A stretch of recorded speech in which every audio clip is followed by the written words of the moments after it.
তো hello Brian, নতুন একটা ভিডিও নিয়ে চলে এসেছি। দেখো, কালকে আমি সন্ধ্যাবেলা গেছিলাম একজনের সঙ্গে ঘুরতে, আর সে আমাকে কী দিয়েছে তোমাদের দেখাচ্ছি।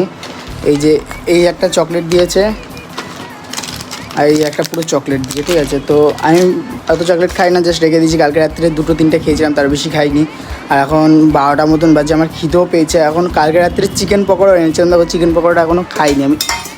এরমভাবে পুরো রেখে রয়েছে, এরমভাবে আমি এখনও পর্যন্ত চিকেন পকোড়াটা খাইনি, ঠিক আছে। আর এখন অনেক কিছুই রয়েছে, খাবার দাবার আমাকে দিয়েছিলো, আমি নিয়ে এসেছি, কিন্তু আমি এখনও পর্যন্ত সেরকম কিছু খাইনি, শুধু চকলেটটা দিয়েছিলো বলে চকলেটটা খেয়েছি।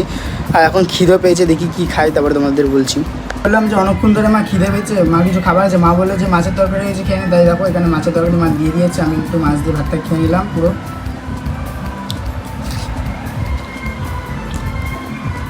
আর মায়ের হাতে রান্না তো হেবি সুন্দরই লাগে আমার। তো এইমাত্র জাস্ট আমি ভাত খেয়ে উঠলাম, আর ভাত খাওয়ার পর বাবা টক দই এনেছিলো, এই যে টক দই। বাবাকে টক দই আনতে বলেছিলাম, টক দইটা। হ্যাঁ, আমি একটু টক দইটা খেয়ে নিই, বাবা যতক্ষণ এনেছে তা খেয়ে নিই, নাহলে বাবা পরে চিল্লাবে। আর এটা হলো টক দই, ঠিক আছে। টক দইটা আমি একবারেই খেয়ে নিই পুরো, ওরম চামচ বাবুস থেকে দিচ্ছে, আমি একবারে মেরে দিই পুরো। দেখো